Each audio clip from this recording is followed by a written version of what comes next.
Good evening, everyone. Welcome to Skokie Public Library. My name is Holly, and I work here at the library. Thank you so much for joining us for All Brains Are Beautiful. I just wanted to mention a few announcements before we start. We are recording this presentation as we share it on Zoom. So we have fellow participants online as well as next door. And if any of you think your family would be more comfortable in a space with a little bit more play area, you're welcome to go next door. And Stephanie also welcomes your families here, so just choose whatever works best for you. There are some sensory supports and fidgets in the back of the room, so we encourage you to take whatever you need to help feel comfortable and calm and focused. And if you need anything else, go ahead and switch it out, and then just drop it in the bin on your way out of the auditorium. If you need an adult quiet room or a sensory break room for kids, just ask one of the staff members at the back of the room. If you need a bathroom, they are right outside the auditorium doors to the left. If you are in the meeting room next door, they're right outside the doors you entered to your left and your right. If you do leave the auditorium or the meeting room at any time, the doors are unlocked. Please rejoin us when you're ready. In case of an emergency, you can exit through the doors that you came in, so in the auditorium that's behind you, or if needed, you can come up these stairs, behind the curtain, up 3 steps, and out the back door. If you're in the meeting room next door and you need an alternative exit, that would be the one to the right of the screen. You would exit through that little hallway and then through the back door on your left. Now, if you wouldn't mind, please silence your cell phones so that I may introduce our guest. Stephanie Boron is a pediatric speech-language pathologist with a passion for creating safe and inclusive spaces for neurodivergent clients and their families. She specializes in neurodiversity-affirming child-led evaluation and treatment, and she's a firm believer that disability rights are human rights. One of the reasons we invited Stephanie to join us today is because the library is focusing on the 35th anniversary of the Americans with Disabilities Act, which is about human rights. So we're so thankful to have her here as we close out April, which happens to be Autism Acceptance Month. And we're just grateful that you have chosen to spend much of your very busy month with us. Oh. So I give it to you, Stephanie. Thank you so much. I am so happy to be here, and I am so excited about how many kids are here. I actually spoke and met on Friday, and a few kids stayed, and it was like the best part of my week, being able to talk to them about my brain and their brain, and I think we're going to have a really fun night. So actually, before I go back, if you want access to these slides, this QR code will allow you to download, and I can go back to that later. But maybe I'll just hang here for a moment in case anyone wants to scan. There are some links to like free read-alouds and all that good stuff, so definitely good to have for later. Okay. Cool. I can come back to that in a little bit. So as we get ready, as we dig in, I just want to say everything we talk about today is in the understanding that there's no wrong way to have a brain. All brains are right and beautiful, and everything we're going to talk about is under that assumption. Also, do what your brain and body needs to be here today. You know, if you need to move, if you need to stim and fidget, I've got my sensory tool here. I'm going to try not to walk too far away from the desk, but you'll see me moving around a lot. That helps my brain to be here today, and I hope you'll do the same. And last, some of the stuff we talk about might be different or might bring something up in you, and I just want this to be a safe space for that. So you heard my professional intro, but when I take off that hat, I put on my human hat, and I think one of the biggest pieces of my identity is I identify as an autistic woman. I'm also a mom to neurodivergent kids. This book you're seeing up here is one of my favorites. It's called My Autistic Mama, and I'll circle back to it later, but it talks about how cool it is to have an autistic mom who kind of gets you, on a different level. And this is me when I was tiny, so I think I was always very regulated by swinging and stuff, but everything, again, like we said before, we are just here to validate everyone in this room. So I have so much I want to tell you about. I want to jam a lot into our short time together, and then I hope you'll come talk to me at the end, because this is truly one of my special interests, and I love info dumping on all of you, which is an autistic social norm. So before we dig in, just some like level setting language. A lot of times these are new words to people. So neurodiversity is just all about the natural like variation in the way human brains can be wired. So just like there are different hair colors and different shoe sizes, of course there are different brains. It just kind of makes sense. Neurodivergent is the word for someone whose brain is built in a way that functions differently than the world is built for.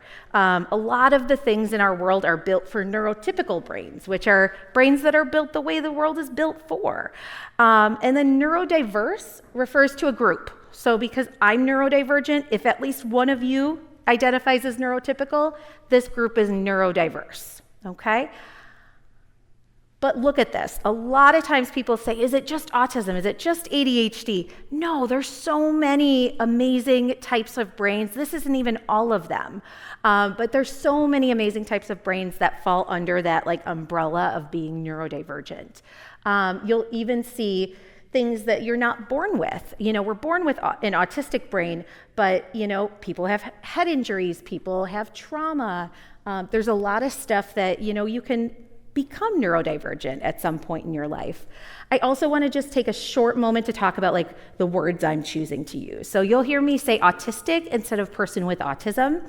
That's my personal preference as an autistic person. A lot of autistic adults are starting to say like, hey, it's part of me. Like I don't take it off and put it on. It's part of how I show up in the world. So we're using that a little bit more, but everyone gets to choose. So whether it's you or someone you love, just knowing that like everyone gets to choose the words that describe them. And we'll talk about, you know, a lot of different brains tonight, but when I think about autism, which, you know, obviously holds a soft spot in my heart, I think people think it's this line, right? Like this autism spectrum. But actually, it's this amazing, spiky, beautiful kind of mashup that's different for everybody. So, like, this isn't mine. This is from Autism Sketches, who's an autistic artist who kind of does some really cool stuff that portrays what it's like to be an autistic human. But I like the way this shows, like, it can be so many different combinations of things. This part's a little more for the adults, but I'll spin it to the kids too. I think it's just really important. We also say most of the adults in our lives, teachers, doctors, therapists, they were trained in one way of seeing brains. This way that like there's a right way and a wrong way. And we've already talked about like that's not our understanding here today. So there's all these other ways of thinking about brains too that most grown-ups in our life, you know, outside of our family, don't know about. And I think when I learned about that, it really opened my eyes to like why things are kind of the way they are. People have a lot more learning to do. So, you know, although we're in Autism Acceptance Month, I feel like the awareness of what autism really is like not that great, right? So just keeping that in mind and creating a space where you're meeting people who do see your brain the way that you see it. So when I talk about brains, I like to talk about like some of the ways we see the world, and everybody's different, but this is true of all of us. So every single person has an upstairs brain and a downstairs brain. When we feel safe, when we have everything we need, when we're around safe people that we know are going to make sure that we are taken care of, we are in our upstairs brain. That means we can think and learn and talk and communicate and do all the things we need, usually at school or work, being out in the world. But when we don't feel safe, when something's off, when we don't have our needs met, we go into our downstairs brain, and that's everybody. And that's just human. It's just a normal thing that happens to us. Neurodivergent brains, especially, you know, autistic brains, ADHD brains that feel the world really intensely, can go into our downstairs brain really fast and really often. So this is the same part of our brain that if you were being chased by a tiger through the library, it would tell you to run. You would just do it. If you were touching a hot pan, you would pull your hand away. You would just do it. It's not a choice. So sometimes when we feel a big feeling, we go into our downstairs brain. And I think it's helpful to know that like Sometimes we need a little extra support and love when we're in our downstairs brain. And this happens to grown-ups and kids. And like I said, it's just so normal. So sometimes I think grown-ups can get really frustrated with kids, especially in schools, and say like, oh, you did this yesterday. Why is it so tricky today? Well, a lot of times we're in our downstairs brain at that time. So I love telling autistic brains and other neurodivergent brains about this because it helps us be kinder to ourselves, and it helps us let other people in our lives know, what we need. And remember, we can very much be locked in that basement until we have like the tools and the support and the environment we need. So this is some really cool research that kind of, I'm going to nerd out here with the grown-ups here for a second. It kind of takes what we traditionally think of as autistic social skills being, not as good or different in some way, and flips it. So it's actually not true based on this research. It's actually like autistic people and neurotypical people are speaking two different languages, just like if we were speaking English and German. So this research shows that if you put two autistic people together and two neurotypical people together, they're pretty much the same level of like successful in how they communicate. It's really just when you get one of each together that it's like, oh, we're speaking two different languages here. This also shows us in this research that like a lot of autistic humans are spending a lot of time and energy learning about how to talk to neurotypical people, and it doesn't go the other way around. So I think that's important to know that like if you have an autistic brain, you're doing a lot of work right now that not everybody sees and not everybody does in return. One of my favorite things when I worked in schools was actually like talking about all different kinds of brains in a whole classroom setting and just like normalizing. There's different ways of being, there's different types of brains, there's different ways of communicating. This is another really cool thing. So a lot of people don't know that there are totally different social norms that some autistic people kind of feel more naturally, a whole autistic culture. And if you're here tonight and you have an autistic brain or someone you love has an autistic brain, finding this out and finding your people makes socializing so much easier. So some of the things here, like small talk is not something a lot of autistic people love. It doesn't feel like real connection to us sometimes. So it's a very neurotypical norm. We can kind of throw that away for a little bit. But also just this idea of like parallel play. Sometimes we hear that with like little tiny humans, like, oh, they're playing next to their friend, but this is all ages. Like this is when I go home at the end of the day and my also neurodivergent husband and I are kind of burnt out. We're like, hey, let's just hang out together, or let's do something you love next to someone you love doing something they love. So it's kind of, there's like no pressure to have that back and forth. We can just be together. I think this no big lights one is funny because I'm standing with an enormous light shining on me. But in my house, we have a no big lights rule. If it doesn't have a dimmer, it doesn't get turned on. And that just kind of talks about like sensory needs. We all feel the world really differently. I have two kids and they're both, they have their own unique brains. One of them loves to be hugged and squeezed and touched, and the other one doesn't want anything to do with it. When she was little, I would say, hey, do you want a hug? And she would go, I had one. And I love that so much. And I think it's really cool from like as young as you learn about your brain to start thinking about like telling people like how you like to be in the world, whether it's touch, lights, something else. And it also helps so that we don't have to take everything so personally. I think a lot of times, especially grown-ups, especially neurotypical grown-ups, can take things really personally if you don't want to hug or if like you leave the room because the light is too bright. It's not personal, right? It's just how my brain is feeling comfort. I'm going to dig into like masking in a moment too, but again, just like in neurotypical or neurodivergent friendships, sometimes it's just more accepted that like we might have a different need than our friend, and it's all okay. And then masking is something I didn't know about. I actually only learned about my autistic brain as an adult, once I became a mom and things got louder and harder and all the things, right? But masking is this word that talks about like putting on a show, putting on a performance, pretending you're not the person that you are. Hiding your autistic brain or your ADHD brain or whatever kind of brain you have.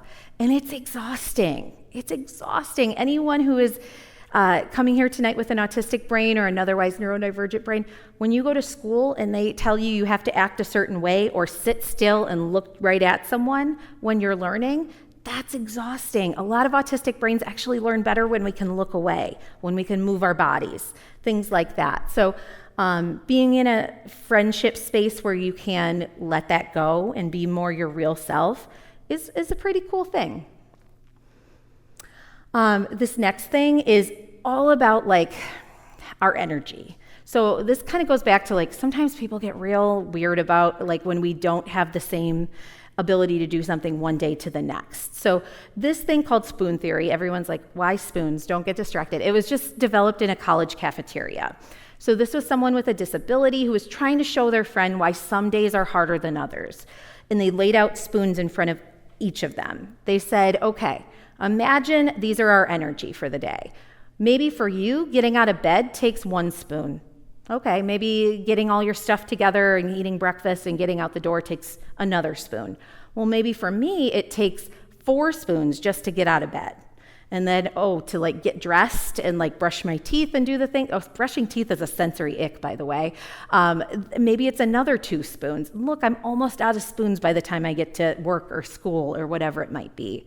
So again, like when we can start to understand, even for ourselves, why some days it's harder than others, it makes it so much easier to be gentle with ourselves and not feel like, I'm just not trying hard enough. And it also makes it easier to tell the people that love us, our safe people, what we need on any given day. And if you leave with nothing else, just like thinking about all the things in our world that are neuronormative, which means like just by default, they expect us to act like we're not autistic or an ADHD brain or whatever it is. A lot of things in school and work and even just like society. I think this library is really great because they're really making an effort to make this a community space where everyone is welcome. Not everywhere goes out of their way to do that, right? And that stinks. So just noticing and giving yourself that gentleness too, because like we're living in a world that is not made for our brains. Now, because I'm at a library, I thought, let's pull some books into this. And hopefully you guys saw some of the amazing books that they have out front. If you didn't get a chance to look, there's a beautiful table of books that speak to different types of brains. And if you scan the QR code at the beginning, this is just a list I created of links to read-alouds. This is a great thing if you have a smaller human in your life who is in school. You can send a link to a teacher and say like, hey, next time you're trying to run out the clock and you have 3 minutes left in the class period and you want to put on something on YouTube, here's a great book to try. It's kind of a low-lift way to get them thinking about it. But whether I'm reading a book or talking to my own kids or my husband or even just like talking to the kids I work with and their families, these are some of the words I like to use. So I like to say things about all brains, like all brains feel the world in different ways. All brains like different things. Some brains like a squishy fidget. Some brains don't want to be anywhere near that. My brain, your brain, their brain, just makes it a lot easier when we realize we all have brains, right? And we are all seeing and feeling the world in different ways. I also like I notice and I wonder. This one's good for parents. Like if you're noticing your tiny human is running around, you might say like, hey, I notice you're moving pretty fast. I wonder if you want to find a way to move your body. Or I wonder if that feels good to you to move your body. We can go more into that, but I love wondering out loud and noticing things because we don't really know what's going on inside everybody else's brain and body. So just understanding different kinds of brains. This book, I believe it's called Just Right for You. I love that they use the word autistic. I think a lot of adults feel some type of way about using the word autistic or, any of the words that go along with these many different types of brains we have. But I love this because it's a little blurry, but it says like, when I found out your brain was an autistic brain, I knew that was just right for you. And autistic is just a word to describe the way some people's brains work. It describes the way your brain works. It kind of gives all of us some language. Sometimes it can feel intimidating to know what to say. There's another page, I won't read it all to you, but it talks about, sensory differences and communication differences. It talks about how some people use a communication device like an iPad. Some people communicate through movie quotes like scripts. I love that it just normalizes all these different ways of communicating. And then this one, again, just like this book has so much in it where it kind of just validates like in a very morally neutral, this is a little deal kind of way, that, this particular book talks about autism, but that we all have different ways of seeing and feeling the world. It's more of that one. Here's another one that talks about a bunch of different types of brains. So they use some similar language to what I like to do. Like it says, these brains, there are a lot of them. There are so many, and it goes on to talk about like some brains choose what their brain takes in and filter out those loud sounds. It makes it really easy to focus. But some brains, like small talk, like it really kind of like talks about even neurotypical brains. I think it's important for like people who don't have an autistic brain or don't have a neurodivergent brain to like know how to understand their brain as well, right? So there's another page from this one that I love too, where it just like normalizes like, I'm feeling fidgety, I need to move. How often do you feel like, whether it's at school, at work, out in the world, like you need to do a thing, you kind of know what your body needs, but you stop yourself from doing it because you're not supposed to. What if we had more kids that could say like, hey, I'm feeling fidgety, I need to move. That's called self-advocacy, and I love that. I'm feeling unsure, like I need a place to go. Sometimes being seen as an autistic person, which again is kind of ironic with me standing up here, but I love this, so this is good for me. But a lot of times being seen or perceived is a lot. Like when I'm at work, if I'm not peopling, I'm taking a sensory break and a peopling break. And I'm putting a blanket up over the window of my office so nobody sees me for the next 20 minutes. And that helps me recharge so I can go back out and people some more. So I like that this talks about that. This page too also talks about PDA, which I don't know if you guys have heard of.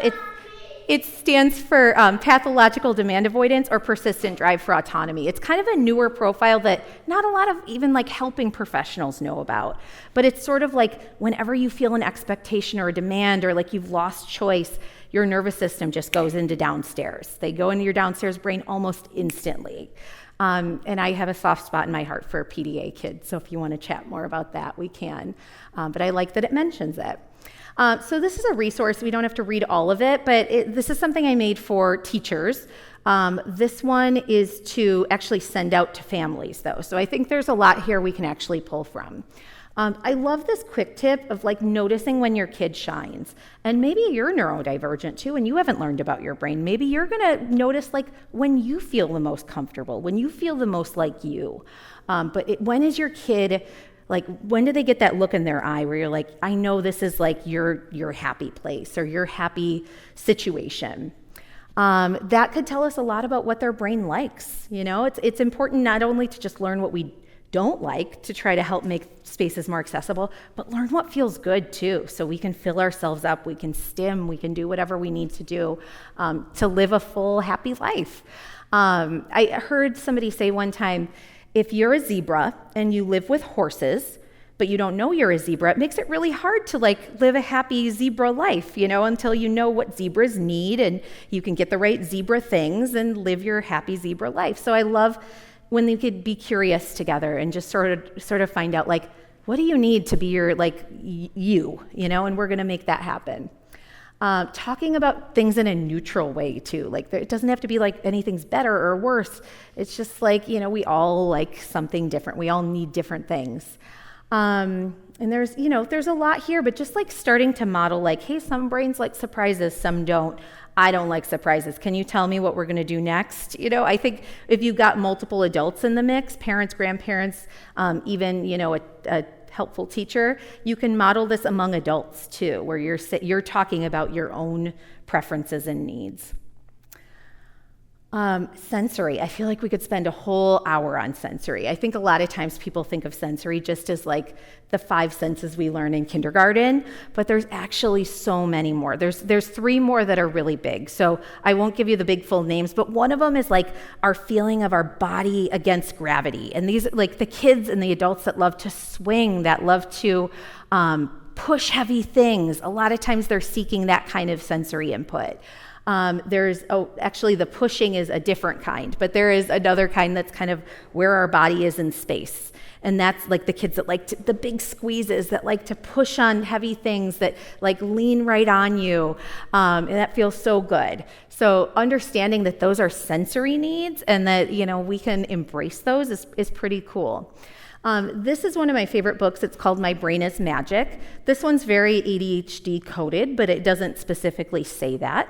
So in this, this little girl just like does all the things her brain wants her to do. And it maps onto animals too. So if you have an animal lover, my daughter's special interest is animals. So I always love those books. But again, it's like not judgy, right? Like my brain tells me to crash into mom. It tells me to zoom into dad. Well, I bet you she's like, it's given us a clue about what her brain likes, right? And I don't know about you guys, the adults in the room, but like I wasn't raised in a family where we talked about our brain. I wasn't raised in a family where we talked about our sensory needs. So this is often like a whole new language for adults to learn, but it's kind of cool because you can learn it along with your kid, with your whole family for that matter. Again, like no judgment here. Like my brain tells me to slowly put on my socks. Like it's such an ADHD thing. And I have ADHD also. It's just like not the part of me that I, identify with first. It's kind of a newer thing I'm learning about myself. But like sometimes starting a thing is hard. Sometimes there are those moments, right, where like it is just almost impossible to do a thing. And knowing that like, again, you're not just like not doing it right. It's just really hard. And then like, look, there are safe people in our life that can help us do things that help us feel better. This is another book, I can't remember the name of it, but this one talks about some of those other senses. So another sense that I didn't mention is, the fancy name is interoception, but it's your ability to like notice the things happening inside your body. So this could be like hunger, thirst, needing to go to the bathroom. This could be emotional feelings inside. And a lot of neurodivergent brains have a real hard time noticing what's going on in our bodies. So that's what, I could go on for another hour about this one, but I like this one too because it talks about like some of those signals our body sends us. This one's pretty cool too. This is called A Day with No Words, I believe. And it shows this kid who's stimming. He's like using his hands to like control what he's seeing to get that input.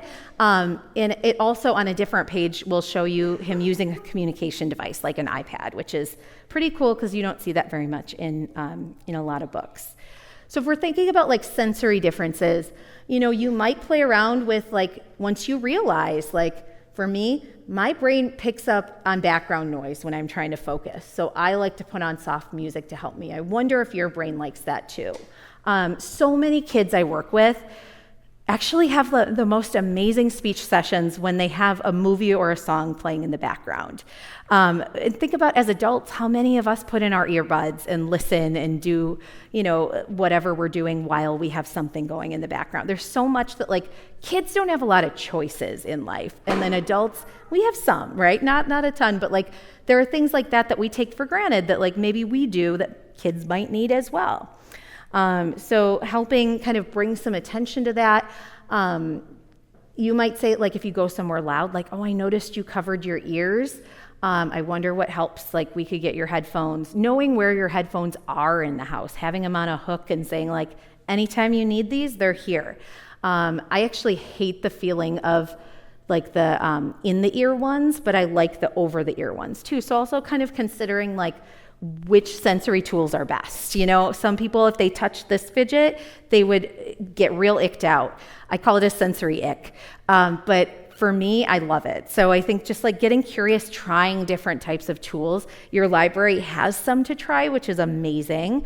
So, finding spaces where you can try them without committing too is kind of nice. Understanding our sensory needs is, again, like just a couple quick things you can do from home.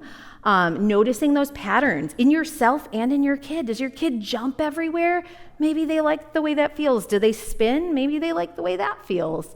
Do you notice yourself like tapping or wiggling during a meeting? Maybe your body really does need to move when you're listening or learning. I won't read all of these to you, but like, again, just kind of like setting that expectation that like in our house, in our family, in our community space, whatever it is, like you can have needs and meet them, and that's okay. And I love this idea too, especially within families, but within like communities as well, and within schools, being a sensory ally, like a helper. So this could be adult to kid, could also be kid to adult, kid to kid. It's just whoever knows your brain and body well enough to help you get the thing you need or meet your sensory need. One of my favorite stories about this is like when I get a little dysregulated, when I go in my downstairs brain, I get a little loud. It's not like yelling, it's just like my volume goes up. That's something I've learned about myself, and I tell my kids and they know. And one day I was coloring with my 6-year-old, she was probably like 5 at the time. And she goes, "Mama, you're getting a little loud." And it wasn't like it was morally neutral the way she said it. And then she said, "Hold on." And she went to my room and got my foam roller for me because she knows that like deep sensory input feels really good. So kids can do this. Like kids really get it. And I think a lot of times humans understand what we need, but like sometimes it's hard to like listen to that little voice that tells us. So I like this book. I think it's called We Listen to Our Bodies. Where it shows like these kids are having like an amazing time, they're running, and then all of a sudden it was too much, and that little girl went into her downstairs brain. She got dysregulated and she pushed. So often when we get dysregulated, our brain and body does something to try to keep us safe, and it's not a choice, and it doesn't mean we weren't having an amazing time before. It's just like, again, like it's kind of like if a tiger was chasing you, you would start running. So I also love this because it shows the teacher noticing that with her. Like, "Hey, I noticed you were laughing, but then your face started to look kind of scared," and kind of just helping her identify, because it's hard. It's hard. This one too also like shows that we all might see things differently, right? When I hear a dog barking, I'm okay with it, but like in this book, it makes a kid feel worried, and that's okay. And then this is, again, like one of my favorite books that I previewed earlier, My Autistic Mama. I love this page. I'm going to read it to you. "My autistic mama understands when I have big feelings, even when other adults don't understand where they're coming from. She gets big feelings sometimes too." This is something where, like, if you go into school, the expectation for tiny humans to stay chill all day long is kind of ridiculous. Like, all the adults are having a hard time. We're living in a world that's chaotic. People are slamming doors and sending passive-aggressive texts and all the things, right? But yet the kids need to be chill all the time. It makes no sense. So I love just like normalizing no matter what your neurotype is, that like you sometimes have a downstairs brain moment, and that's okay. One of my favorite stories with my kids recently was I was super dysregulated, and I said to them, "Mommy's feeling a little dysregulated. I'm not mad. I just need to go downstairs and scream for like 1 minute, and then I'm going to come back." And I did. And I came back up, and my daughter was like, "I heard you." I'm like, "Yeah." And we just like went about our day. So it was a nice moment where like I could be vulnerable, but like, you know, keep it not about them fixing it. It's just mommy's going to go meet her sensory need and expel some energy when I'm feeling kind of dysregulated. And we're starting to use those words too, like finding opportunities to, when they're not upset, to model it, because when they're upset, they're in their downstairs brain. Some of these like sensory ally helper kind of things, you know, some brains love loud music, some need quiet. I notice kids in our class like to spin. Maybe you go out in the community and you're observing people you're seeing. My brain sometimes feels tired when there's too much noise. I like to step into a quiet space. I was hiding behind this when I was waiting for all of you because I kind of just needed a moment. You know, I think just, again, thinking about how we can create a culture in whatever group we're in, whether it's a school, family, community space, where like, hey, like I love that we're moving our bodies, we're doing what we need. Some of these, we kind of touched on these, but like asking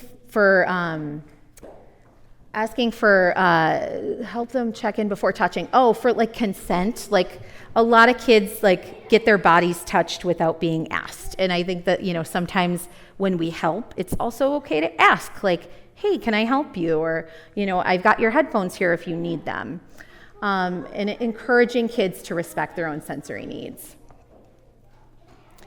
So I was talking earlier about like self-advocacy, right? Like asking for what we need, making sure that we have safe people that we can do that with.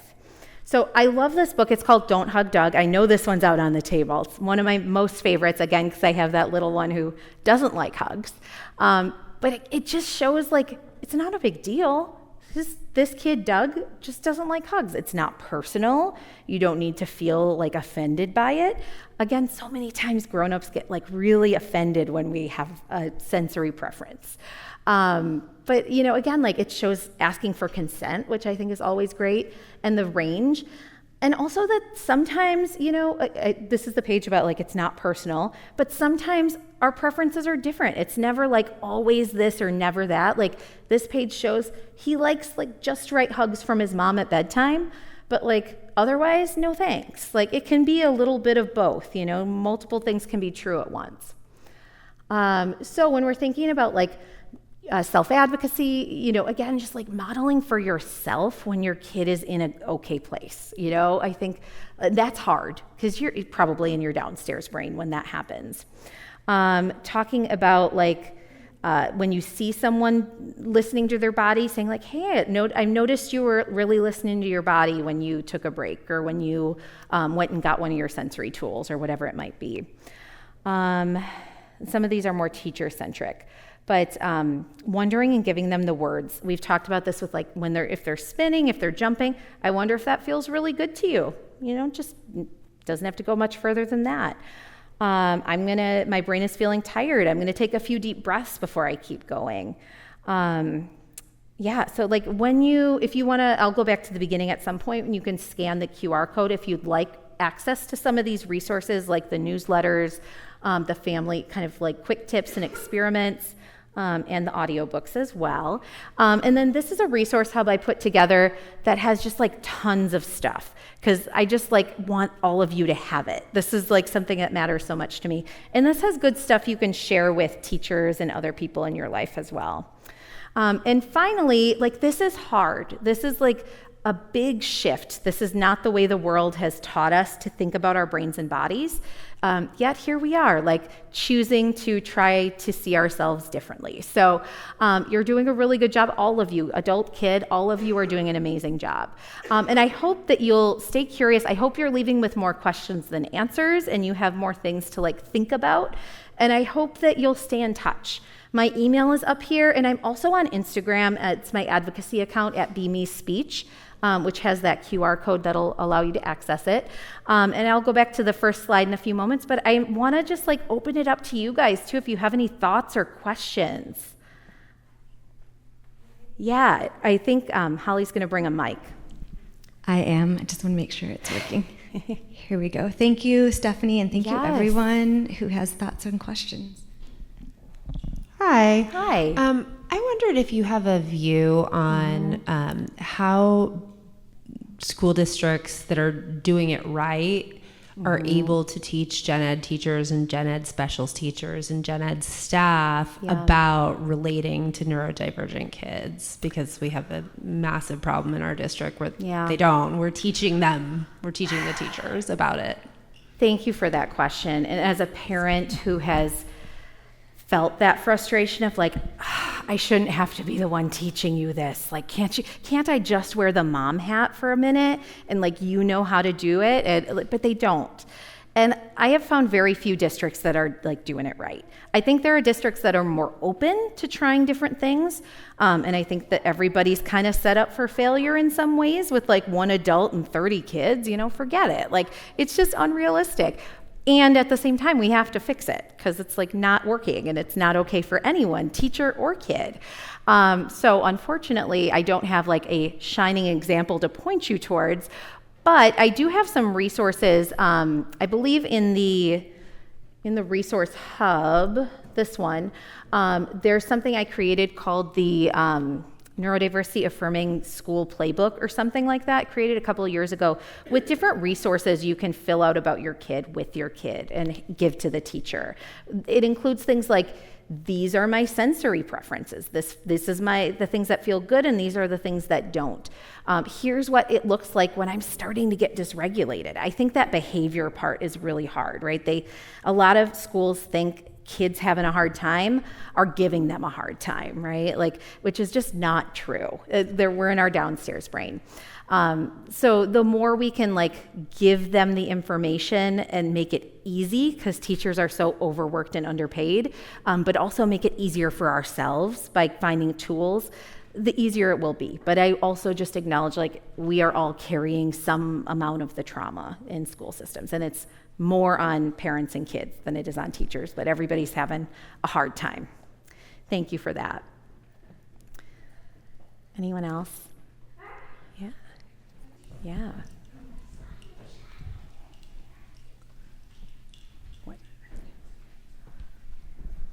Hi. Hi. So the preschool or younger kids. Yeah. So they normally have most of their time it's playtime, but sometimes they have circle times. Yeah. And I notice some teachers are saying so and so just sit down or just sit on a sensory chair, but some kids don't even want to do that. And how do I advocate or tell teacher or what? Otherwise, it's just playing all time and no structure. I love this question because one of the things I hate most are those listening rules in schools. I don't know if if you go into a classroom and you see them, sometimes there's this obnoxious song that goes with it, eyes are watching, ears are listening, voice is quiet, body's calm. That's just not how people learn. However, that's how the teachers learned that people learn.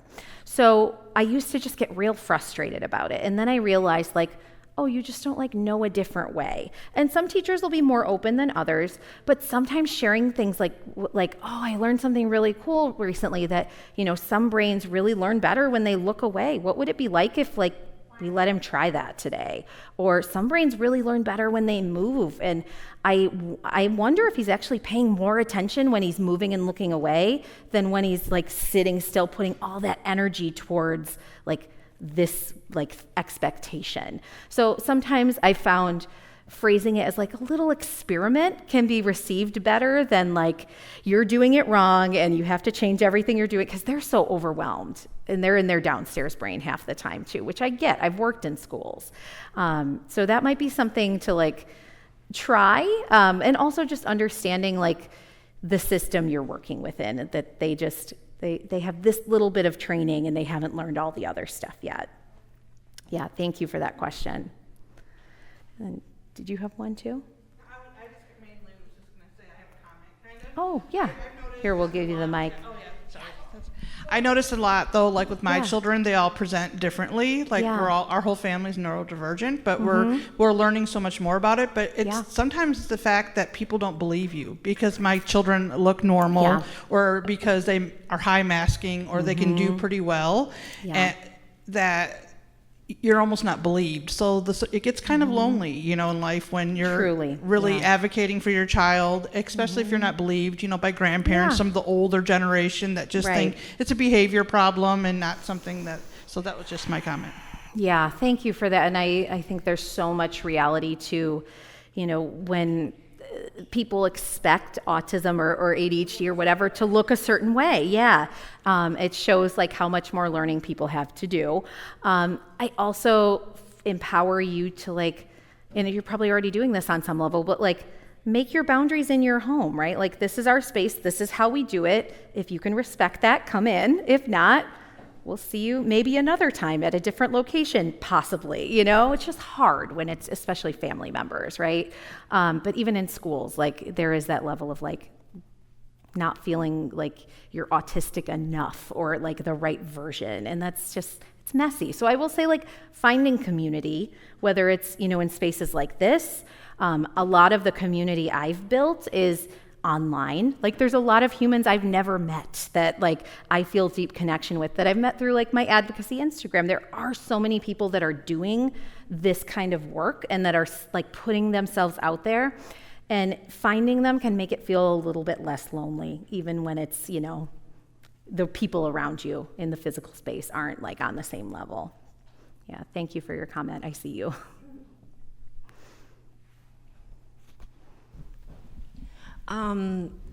Sorry, I'm like. No, please. So, if my child doesn't know he's neurodivergent, and how do I tell him, or like, and then also he's high skilled. Yeah. So he does okay at school. It's very, like, it's hard to notice, but Totally. he is. So, yeah. Thank you for, that question of like, how do we talk about autism? How do we like talk to you about your brain? And I think, you know, just as a side note, a lot of times people feel like you've grown up in the stigma of like, this is a bad word. We shouldn't say it. We can't say it. So just acknowledging, like, sometimes it's like we have to spend a little time getting comfy with it as the adults. But also, if we go back to that, like, my brain, your brain, all brains, some brains, I think that's like a low stakes entry point for a lot of adults, where, you know, maybe you will eventually want to, through books, through community events, through finding a mental health therapist who is openly neurodivergent. There's actually a website you could search for neurodivergent mental health clinicians who really get it, you know? They can be a great resource for parents as well. My daughter sees one. And it's just been fantastic because you don't have to do that extra emotional labor to get them to understand, and then they can help support around these big things. But also, like, this type of language can make it easier to just start noticing, like, not only the hard parts, but like the really cool parts too. Like ADHD brains, autistic brains are so creative. We think outside the box. We feel this strong sense of justice when things aren't fair, and we want things to be, you know, everyone to be treated well. There's so much that's really cool about our brains too. So to be able to use this kind of language like, hey, I noticed your brain was really thinking of a cool solution to that problem, can kind of be also another entry point for like parents who are just like, you know, dipping their toe in, but you're doing a really good job. And like the books here in your community library too might be a great resource. Yeah, thank you. All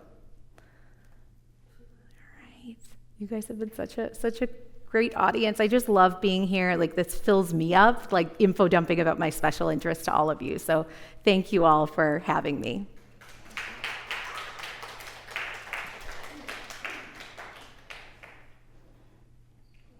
Thank you, Stephanie. I think that concludes our program. And please stay and converse with each other. With Stephanie, browse the books. There's more families next door, and we're happy to be here and introduce ourselves to you too as part of your team.